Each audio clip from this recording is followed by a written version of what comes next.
As one of the speakers is going to discuss, maybe there is also, precedence for such extraterritorial jurisdiction in common law legal systems. So today we are going to explore from the perspective of both mainland Chinese law and international law and Hong Kong and common law, the territorial application of the security law.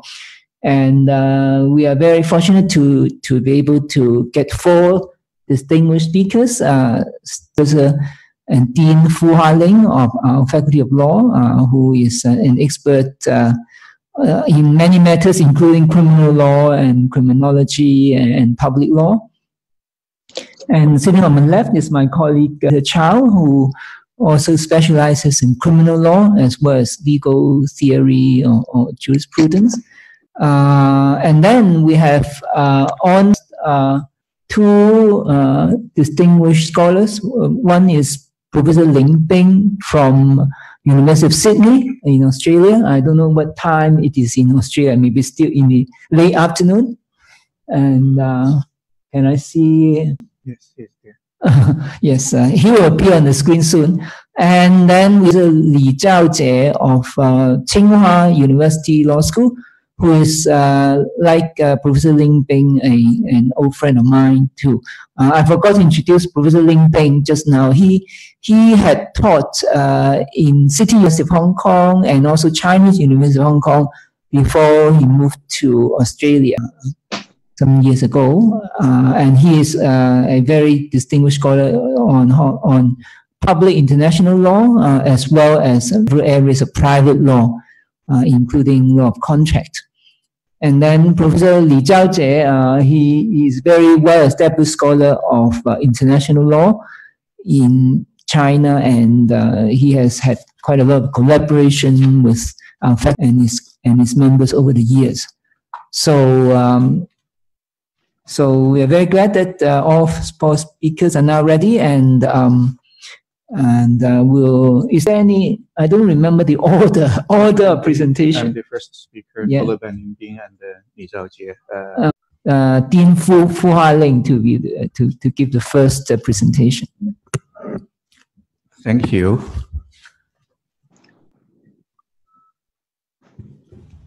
So, purpose of my presentation today is really to introduce the basic rules of extraterritorial application of the national criminal law, that is the PRC criminal code. So as frame our debate and discussion today on the extraterritorial application of the new national security law. There are 5 principles of jurisdiction. The first is the territorial principle, which of course is easy to understand. Sovereign power has the authority to punish any crimes that has happened within the territorial boundaries.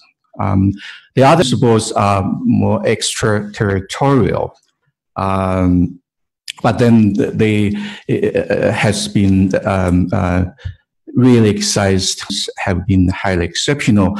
The first is the personality principle, or the active personality principle. Under that principle, the domestic Chinese criminal law, in part or in full, follows Chinese citizen abroad. There's very much a continental civilian tradition, which has become more popular in the recent. The second extraterritorial principle is the passive personality principle, which are now the Chinese state or any state to protect its citizen by punishing any crime committed against that citizen by a foreign national in a foreign country.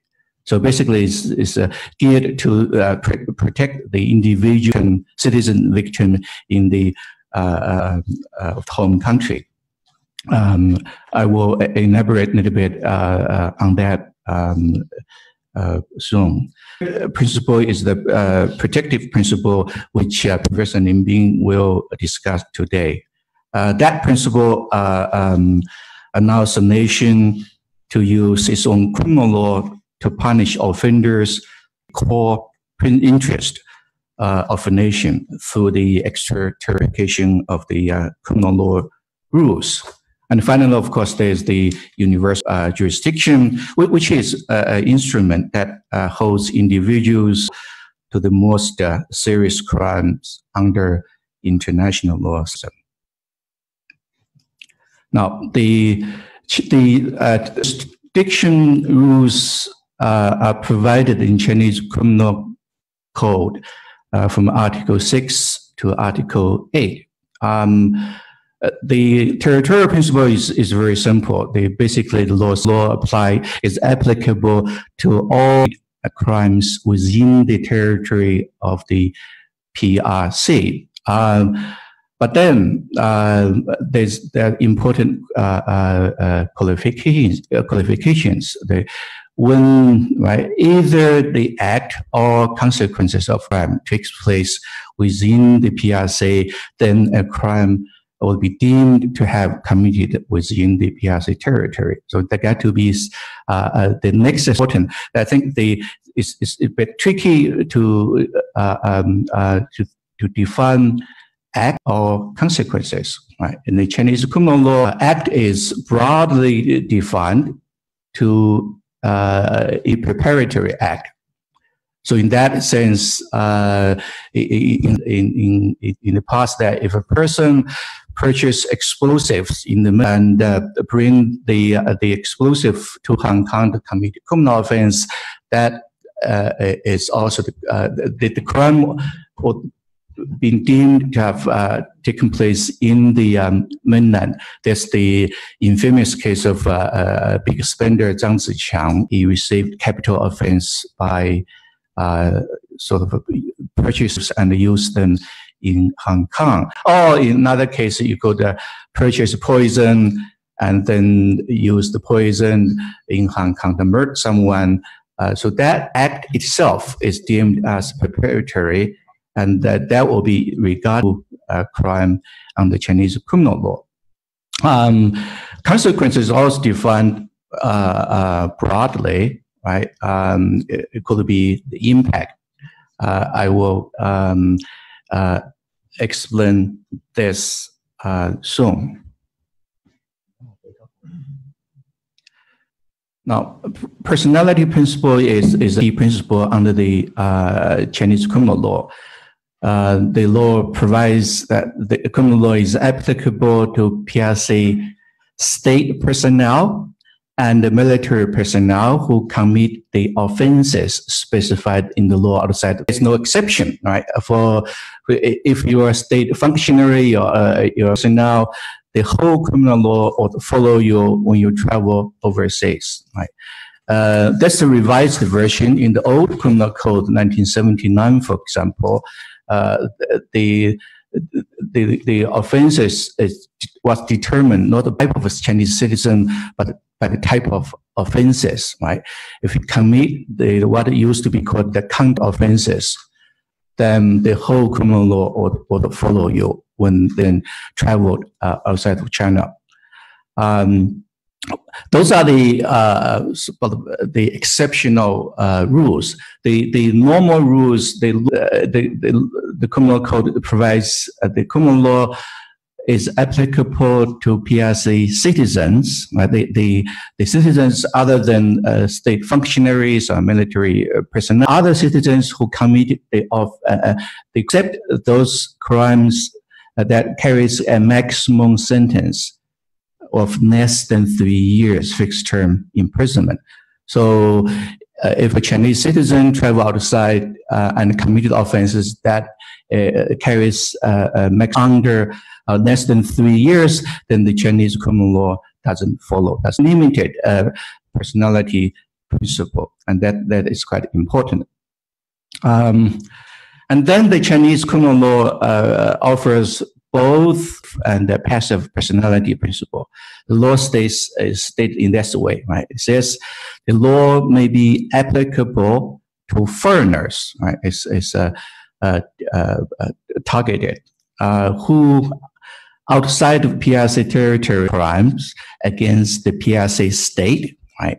That is the protective principle, core interest of the Chinese state, or against its citizen. That is the passive personality principle, right? The target offering specific legal protection for individual citizens. But that's quite important. First, there's a minimum sentence requirement, right? It's no less than fixed term imprisonment. So again, there's a minimum sentence. And the second condition is the most important one on the Chinese criminal code. It is also an offense punishable according to the law of the place where it was committed. So there's a sort of a double criminality. Criminal to be guilty of an offense against the Chinese citizen, against the Chinese core Chinese interest. Of course, the act has to be crime both under Chinese law and under the law where the act takes place. So that is a very important principle under the Chinese criminal.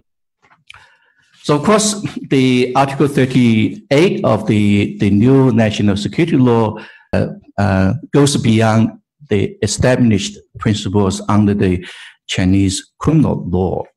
As Limbing is going to discuss the matter in greater detail, the Article 36 says applies right, to offenses by a person who is not a permanent resident of SAR, right? So the national security law applies against all non-permanent residents of Hong Kong. So there could be foreigners, and there could be the Chinese citizens in Macau, in the mainland, and could residents in Taiwan. So how to understand extra territory application of the Chinese criminal law? The four important factors I think are important, considering the gradual expansion of the territorial reach, in some sense overreach of the Chinese law. One is legal tradition. Right? China follows the continental legal tradition. The criminal law has always followed it. Chinese criminal law has always had those seemingly very broad overseas extraterritorial application. So that is the legal tradition. Nothing really has changed. Chinese law has already non-armed.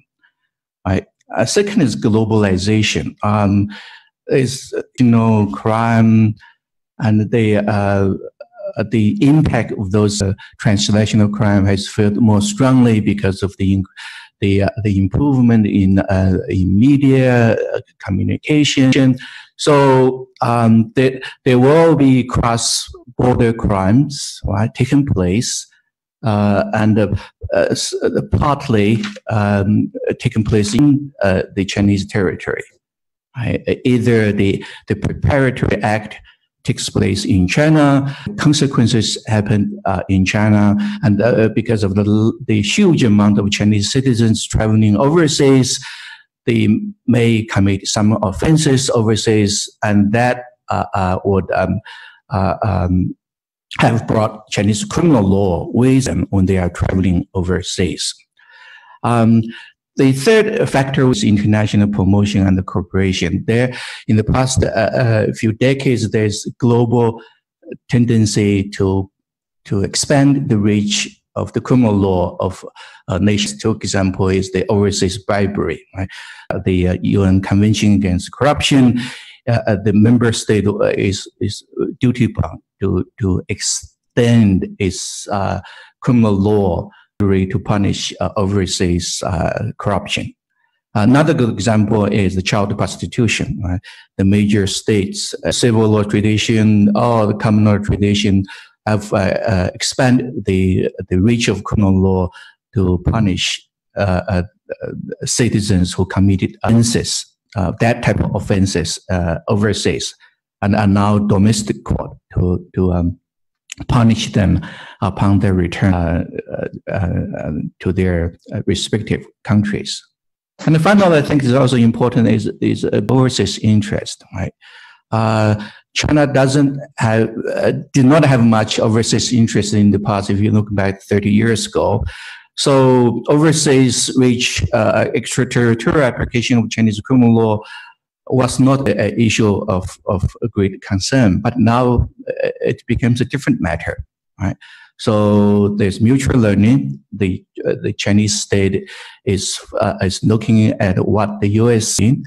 There is the tit for tat war, right, in terms of fishing law, for example, and also the expansion of the application of the Chinese tort law, right? So as when a Chinese state, the economic power grows, and it's quite in a way that the Chinese law, not only in criminal law, but also in the laws in other areas, would also expand and slowly, incrementally, but quite forcefully found their application in foreign jurisdictions. Finally, I have to say there are legal doctrines and there are legal practices. The Chinese law has always enabled very broad external jurisdictions, but in practice, China has really excised extraterritorial applications. There are many examples which I'm not going to mention now, but if the overreach, the territorial application becomes excessive, then it will necessarily invite blockage and countermeasures in foreign countries where Chinese criminal law is being applied, right? If the overseas reach is deemed as excessive, then mutual negotiation and extradition becomes impossible. And that is what we've been saying in the past few days on the foreign responses to the new national security law. At the end of the day, we should be looking at balancing. So domestically in Hong Kong, we're looking at the balancing between freedom and the security. Internationally, looking at balancing between community of nations and the protection of the court of the Chinese state. I will stop here. Thank you. Very much, Hoa Ling. We will have quite some time for discussion after all the 4 speakers have spoken. So may I now invite Professor Ling Bing to... yes, Professor Ling.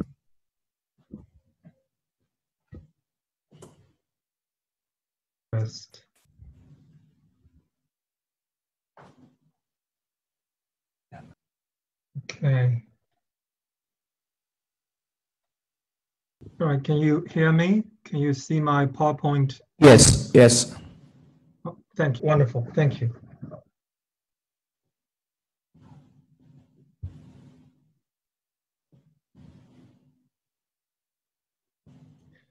All right.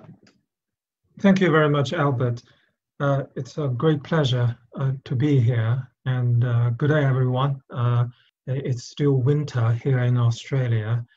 I'm only 20, so it's a great pleasure to be with my friends and everyone else.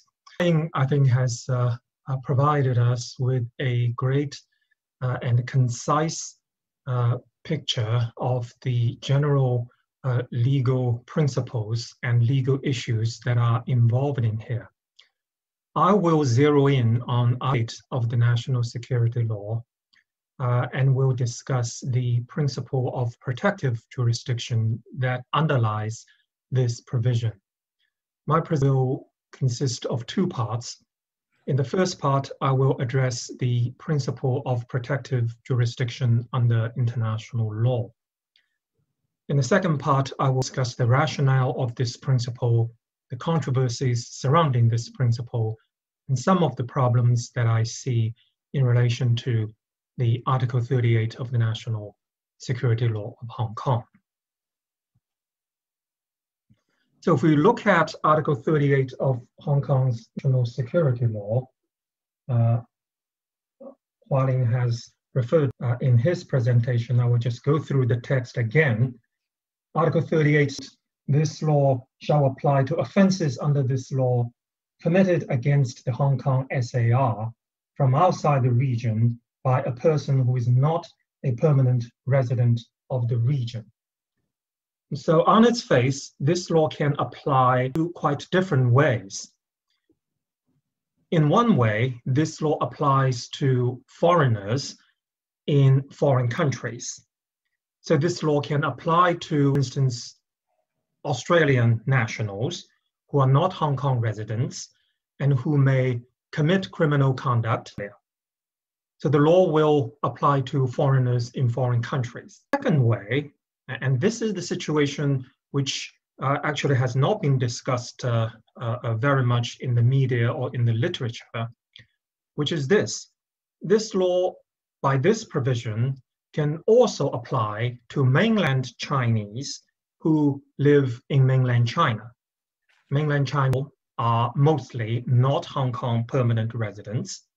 If they do anything that is deemed criminal under this law, in mainland China, that a crime outside Hong Kong. So this law can also, by this provision, apply to mainland residents in mainland China. As far as the application to foreigners is concerned, the provision of 38 embody legal principle commonly known as the protective principle or the principle of protective jurisdiction, which is very well established national law. This principle, in fact, was accepted in state practice as early as in the late 19th century. The International Law Commission, United Nations, in 2006, and through the UN General Assembly, included a study of the issue of extraterritorial jurisdiction. The report contains a statement on the protective principle, and I quote, "The protective principle may be understood," referring to the jurisdiction that a state may exercise with regard to persons, property, or acts abroad, which constitute a threat to fundamental national interests of a state, a foreign threat to the national security of a state. The American Fourth Restatement on the Law of Foreign Relations of the United States, which is a major scholarly work prepared by American scholars and commonly regarded as a high academic authority on international law, also confirms the protective principle in section 412. This section confirms the protective principle with more elaboration. Again, I quote here from section 412. International law recognizes a sin to prescribe law with regard to certain conduct in its territory by persons not its nationals that is directed against the security of the state or against a limited class of other fundamental state interests, such as, so here we have those which the protective principle can cover, such as espionage, acts of terrorism, murder of government officials, of the state's seal or currency, falsification of official documents, perjury before consular officials, and conspiracy to violate immigration and customs laws. The International Court of Justice has confirmed this principle in any of its cases, but judges of the International Court have addressed this principle in a number of individual opinions. So, for instance, in 2002, in the case concerning arrest warrant in Belgium, Judge Villon, in his separate opinion, addressed the protective principle in the following terms. I quote, "States primarily exercise their criminal jurisdiction on their own territory. In classical international law, they normally have jurisdiction in respect of and abroad only if the offender, or at least the victim, is of their nationality, or if the crime threatens their internal or external security." So Judge Guillen confirms the protective principle. The principle is accepted in the legislation and the case law in many countries around the world, not only in civil law countries, but in countries alike. In English law, the most authoritative statement on the protective jurisdiction is probably the opinion of the House of Lords in the 1946 case of Joyce against the Director of Public Prosecution, in which the House of Lords made a judgment on the basis of the British Treason Act. In that case, Joel, the Lord Chancellor, had this to say about the protective principle. According to his lordship, here and I quote, "Nobility demands that a state should ignore the crime of treason against it outside its territory. On the contrary, for its own security, requires that all those who commit their crime, whether they within or without the realm, should be amenable to." So, say that the principle of protective jurisdiction is well established in international law, and the Hong Kong National Security Law, Article 38, is based principle. What is the rationale of that principle? Why do states extend their jurisdiction outside their territory? Well, the generally accepted rationale for that principle is the need to protect national security. Here the point is, when a foreigner commits an act against the security of a state, cannot depend on foreign states punish that crime according to foreign laws. Many of the laws on national security are linked with narrowly defined national interest. To put it this way, if I'm in Hong Kong right now, if I plot treason, subversion against the Hong Kong or the Chinese government, that will be a crime. But if I plot treason or subversion against Australia, it would not be a crime under Hong Kong's law. So Australia cannot depend on Hong Kong to punish those acts against Australia's national security. So on that basis, it is said that it is necessary that a state make its criminal law applicable to acts by foreigners outside its territory. Now that is the generally accepted rationale of the protective principle. A counter-argument against that rationale is that, as Professor Fu has already demonstrated, there are various principles in international law and domestic law alike that enable the criminal law of a country to be applied extraterritorially. So Hualin, for instance, in his presentation, several principles. These principles include the so-called objective territoriality principle, the effects principle, active personality, passive personality, and universality. All these principles, criminal law of a country to apply outside its territory that may endanger the national security of that state. So why do you need an extra an additional principle of protection. Here the answer is that these principles are limited in their application. The protective principle really is to try to cover those areas which are not necessarily addressed by those existing principles. One question that relates to this rationale and that relates to the principle of protective jurisdiction, a point which Hualing has mentioned just now, is in regard to the possibility of which was as the requirement of dual criminality. It can also be referred to as the defense of lex loci delicti. This is the idea of whether you should allow the accused or the defendant to raise the local law as a defense. The exception is recognized in the law and practice of some states.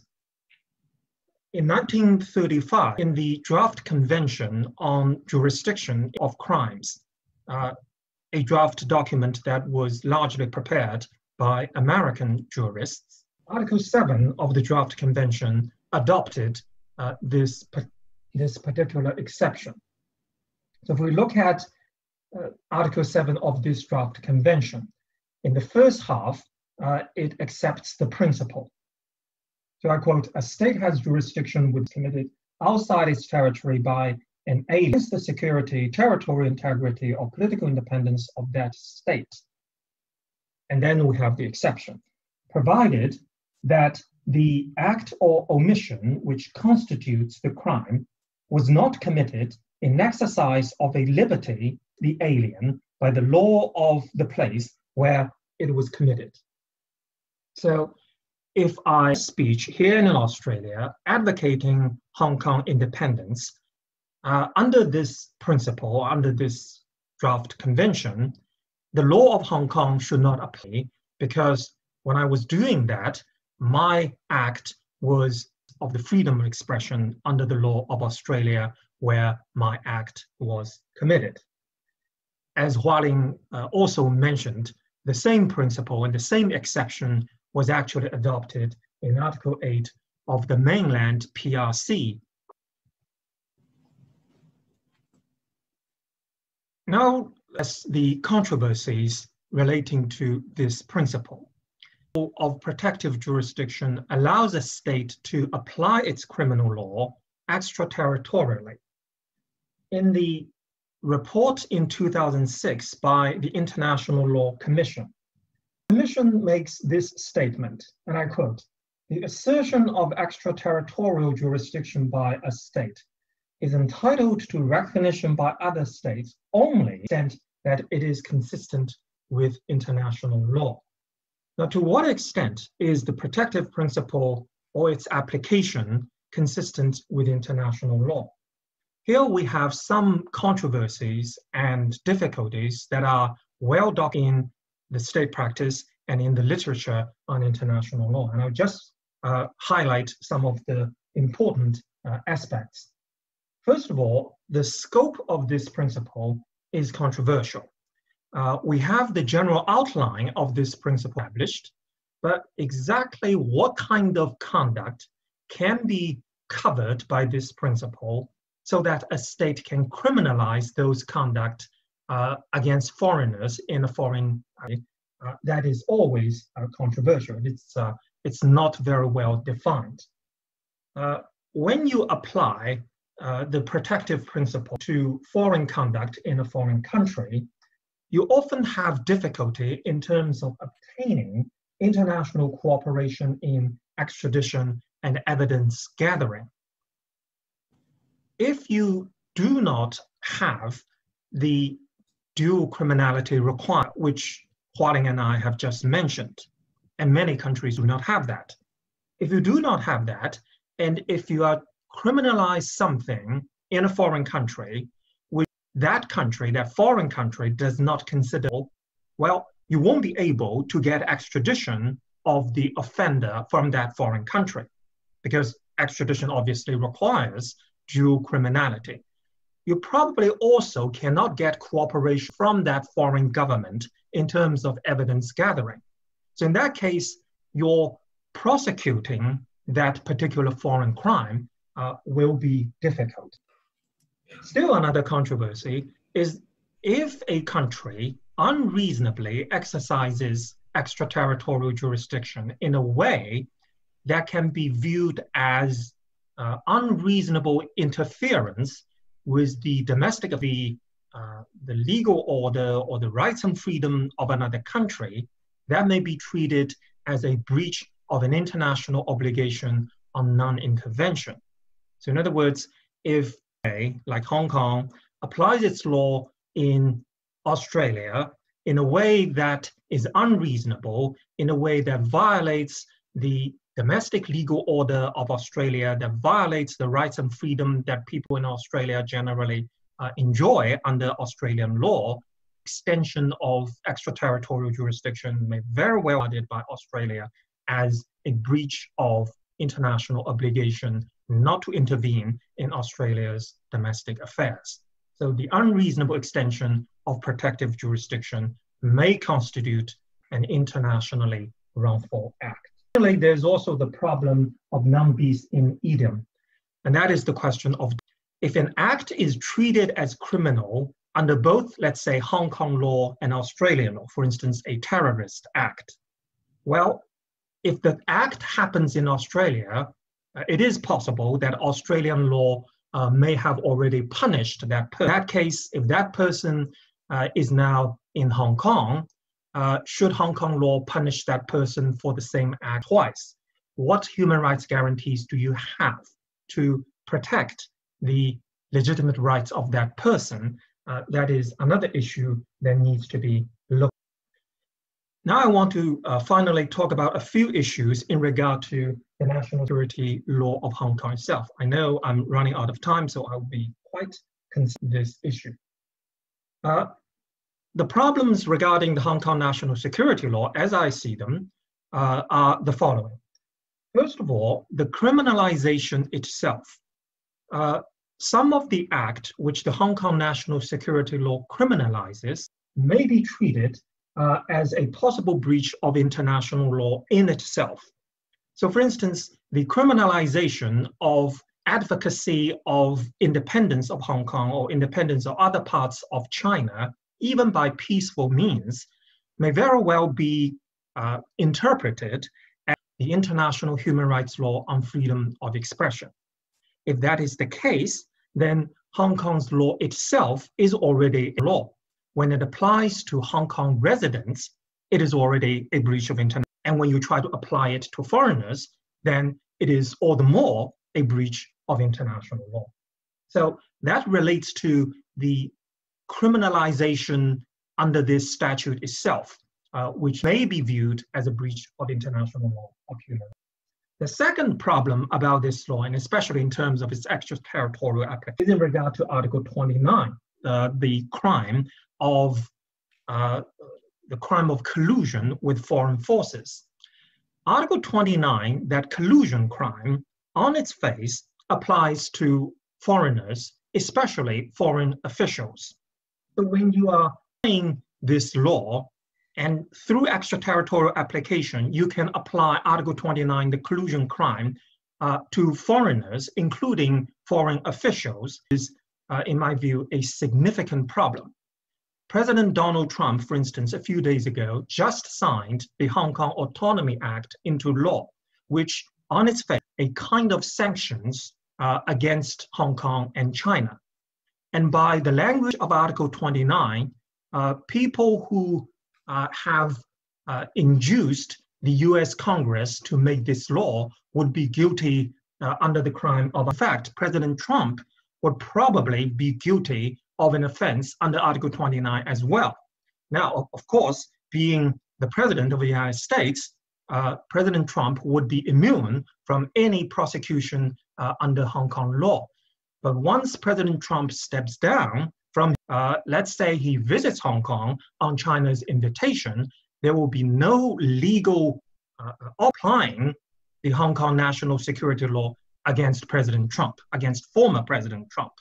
Well, you might say practically it probably is not going to happen. Invited by China to visit Hong Kong, it's that Hong Kong law, that Hong Kong government is going to arrest him for that crime. That probably is the case. But what about when President Trump arrives in Hong Kong, someone to the Hong Kong police and ask for his arrest? What about some people trying to make even a citizen's arrest on President Trump for violation of Article 29 security law? That would no doubt be a huge embarrassment of China. Isn't that what this law, is it really what this law is? Finally, there's the question of enforced rendition to the mainland. When a foreigner commits a crime under the national security law, how are you going to enforce it? Extradition probably is not going to work here. Will be enforced on that foreigner when that foreigner travels to Hong Kong. Well, when that happens, obviously that particular foreigner is going to be prosecuted in Hong Kong under this law. What about mainlanders? As I mentioned a minute ago, apply to mainland residents while they are in mainland. Suppose a mainland resident now advocates Hong Kong independence in mainland China. By Article 38, this Hong Kong national security law will apply to the resident. Well, how are you going to enforce it? Are you going to arrest that person in the mainland court, try and punish this person according to Hong Kong law? Or are you going to surrender this person to Hong Kong for Hong Kong court to try him under Hong Kong security law? Because after all, I think we are told in most cases should be enforced by Hong Kong police. And so what if mainland residents breach this law in mainland China? Should we have rendition from mainland China to Hong Kong under this law? I think all these are problems, the solution to. I know I'm past my time. I thank you for inviting me to this seminar. Much thank you for a very interesting presentation. We will now move on to Professor Li Zhaojie, and let's see. Let's see Professor Li on the screen. I suppose he is also ready to make his presentation. Yeah. Oh, I can now see Professor Li. Yes, Professor, go ahead. Good afternoon. Hi, Ling and Lingbing. It's really great to see you on screen. I have, been invited to this, very interesting workshop, for this very, significant subject matter. It's my great honor. Well, I must first give you a caveat that I haven't been speaking English, for time. So I feel that myself. I feel that I have become tight because from the beginning of this up until now, people like me, have been stuck up. We have no, very active contact with all. Another difficulty is all my international books, shipped to my hometown last summer. That's part of my efforts, to prepare my retired life. I'm gonna be retired very soon, just in a few months. So I prepare myself, for this workshop, for this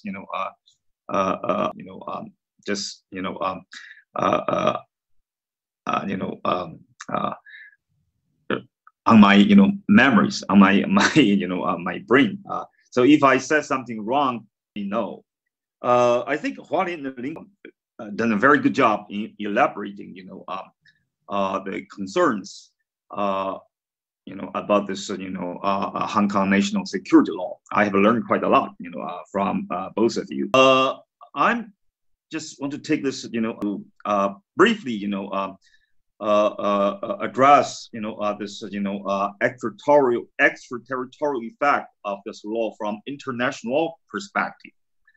As we know that PRC law on safeguarding national security in the Hong Kong special region, which came into force at the very end of last month with a wave of international criticism. One central critical point is the expansive scope of the extraterritorial application of that. As Article 38 of the law provides, this law shall apply to offenses under this law committed against the Hong Kong Special Administrative Region from outside the region by a person who is not a permanent resident of the region. So as alleged by those critics, this provision in the law applies, it bans everyone and everywhere. This provision in the law applies, it bans everyone and everywhere. It's a quite scaring critique.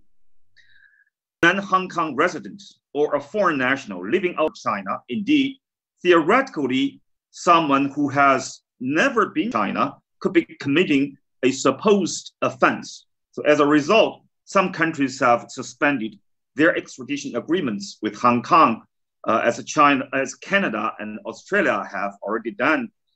The United States has even enacted sanctions, retaliatory measures against Beijing and over the law's passage. Putting aside these political controversies and measures over this legislation, Hong Kong national security law does raise a serious question concerning whether the extent and the limits of the extraterritorial application in Article 38 fall in conformity with public international law.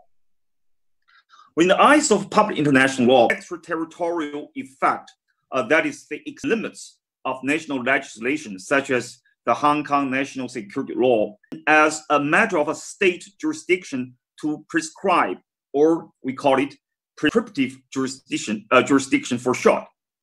This type of jurisdiction concerns the authority of a state to make law applicable to persons or conduct.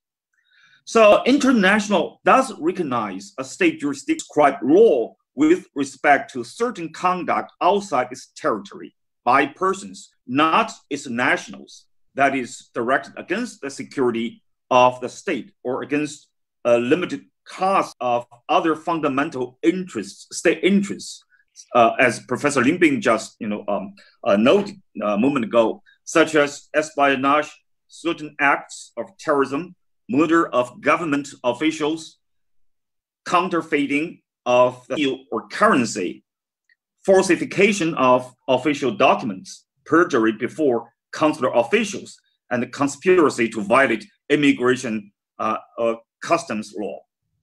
In other words, the prescriptive jurisdiction of a state may lead to persons or conduct beyond that state territorial limits that has a detrimental effect within its territory.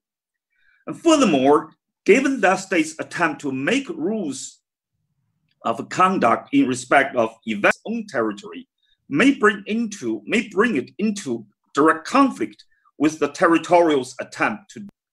The necessity of preserving as much as possible the sovereign rights of the other state involved requires that a state's prescriptive jurisdiction only be exercised in such a way that these rights as little as possible.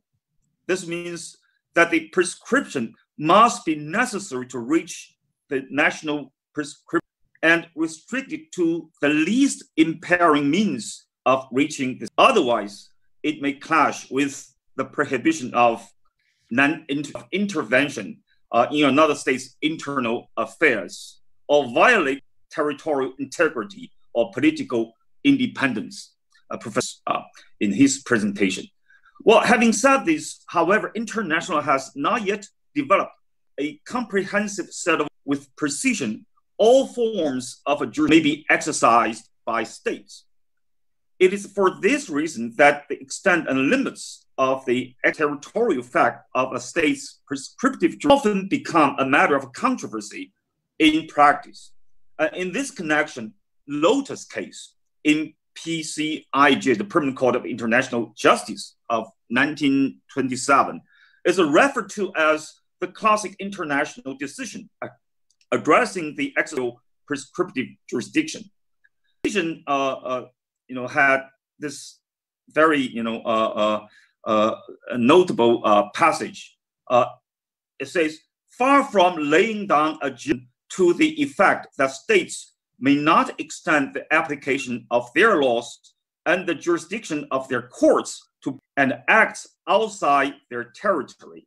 International law leaves them in this respect a wide measure of discretion, which is only limited in certain areas by prohibitive rules. As in other cases, every state remains free the principles which it regards as best and most suitable. So this classic view asserts that international allows the exercise jurisdiction unless a specific prohibition on doing so is identified in international law. And the burden of establishing that an exercise of national jurisdiction violates international law rests on the state asserting the violation. But a moment of thought, will indicate, however, this is extremely improbable that this is meant to say.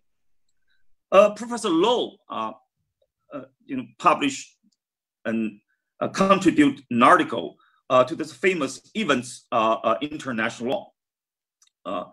He gave us a very, a vivid example. He said, suppose, for example, that Zimbabwe were to enact a law, an offense to anyone, maybe the offense for anyone of and wherever in the world they might be, to make a complaint to a UN body alleging that any state had violated its international human rights obligations. And suppose that a British citizen on holiday in Zimbabwe was arrested and charged breaking that law by writing to the UN Human Rights Council his home in Birmingham with a complaint that Iraq had obligations. Could it really be supposed that the onus would be upon the UK to prove that some prohibitive rule of international law forbids such exercise of prescriptive jurisdiction by Zimbabwe? So right now, state practice shows that they do not support the exercise of any form of prescriptive jurisdiction beyond states' borders is permitted as long as there is no specific rule of international law prohibiting it. In more than a century, as Professor Low has noted, in more than a century of objection to exercise of extraterritorial jurisdiction, there seemed to be not a single instance state either seeking to prove that there existed a prohibitive rule forbidding the contested exercise of extraterritorial, or indicating that it might consider itself to be under any legal obligation to do so. So since the time of Lotus case, many challenges for international tribunals, and view has been espoused that when a state seeks to regulate matters extraterritorially, the burden is upon it to demonstrate the existence of an appropriate basis. An alternative view is that the exercise of all forms of jurisdiction is a sub-limitation of reasonableness. In this regard, late Professor Louis Hankin advises us, under international law, the permissible jurisdiction depends on the interests of that state, in view of its nature and the purpose, may reasonably have in exercising jurisdiction asserted, and on the need to reconcile that interest with the interests of other states in exercising jurisdiction. The nature and significance of the interest of a state in exercising jurisdiction depend on the relation of the transaction, occurrence, or event, and of person to the state proper concerns. So, in conclusion, I found that international does set limits upon the exercise of prescriptive jurisdiction by states, If those limits are transgressed, then international law, then it can be said that international law is violated. So as for the HK national security law, had Article 38 followed the model of Article 8, Professor mentioned in his presentation about the Article 8 of PRC criminal law, called the penal code, there shouldn't have been too much concern about its,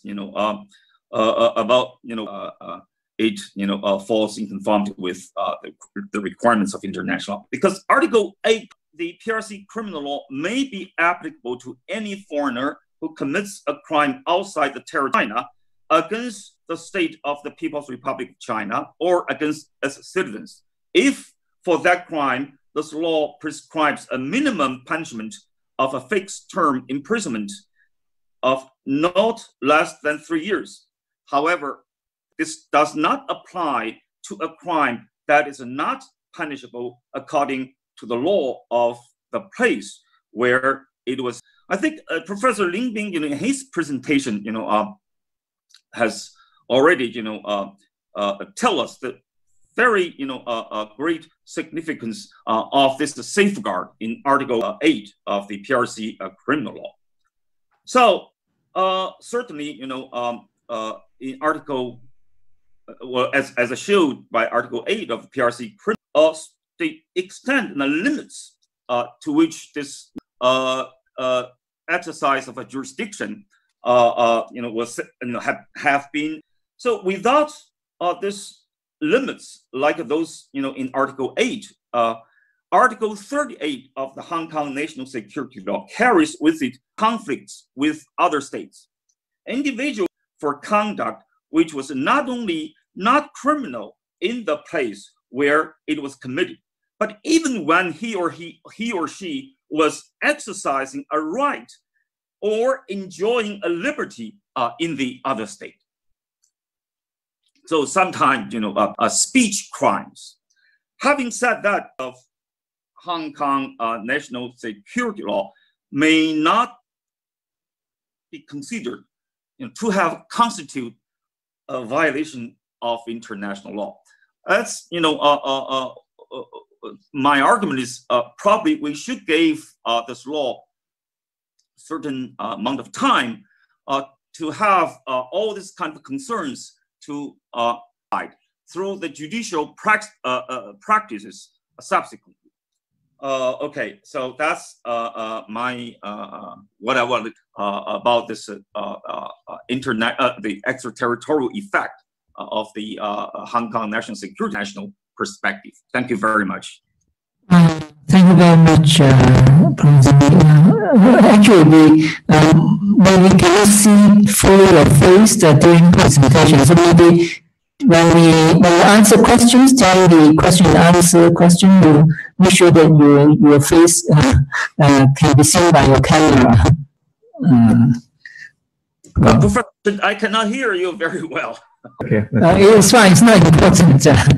Okay, so we will now pass the mic to Dr. Peter Chow. I think you'll be speaking from the perspective of Hong Kong law, right, rather than international law? Well, it will be less about international. It has a lot to do with Hong Kong law. Okay, thank you. So thank you very much, Albert, and I've learned a lot from the presentations before. So one of the controversies, the national security law, the Hong Kong national security law, lies in the extraterritorial. In general, the criminal law of Hong Kong abides with the territorial. That is to say, the criminal law of Hong Kong only applies to acts committed in Hong Kong. The new Hong Kong national security law, by contrast, has quite long extraterritorial reach. The particular extent, or what can be called the length, of the extraterritorial reach of the new Hong Kong national security law is worth highlighting. The new Hong Kong national security law does not simply apply to acts committed outside Hong Kong residents. The extraterritorial reach of the Hong Kong national security law goes one step further than that. According to article as mentioned by previous speakers, this law, that is to say the national security law, apply to offences under this law committed against the Hong Kong Special Administrative Region from outside the region by a person who is not a permanent resident of the region. In other words, a Canadian citizen, a Canadian, violates the Hong Kong national security law for an act done completely in Canada. And my brief remarks will discuss the justification for this particular extent of extraterritorial reach.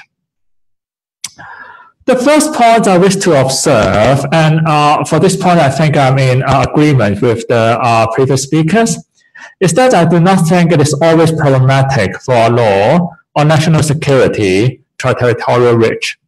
So in other words, it is justified to object to a piece of our national security law just because there is such extraterritorial reach.